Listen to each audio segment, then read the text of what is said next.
Three differences between Shopify dropshipping and Amazon FBA. So this should be good.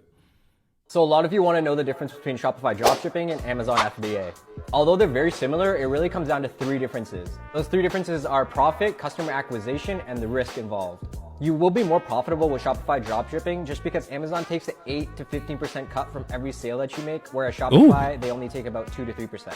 Although Shopify Dropshipping is more profitable, that's only if you make some sales. And that's where customer acquisition cost comes into play, just because nobody's gonna really know about your Shopify store until you start running paid ads or organic traffic on TikTok.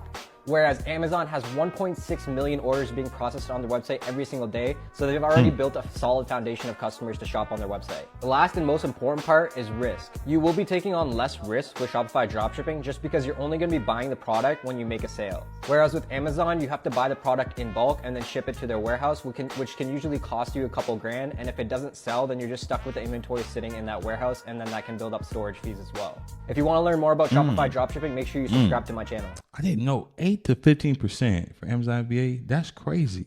Yeah, it eats away at your profit. So a lot of times when people say like, "Oh, my store has made over $1 million," that's not take home profit.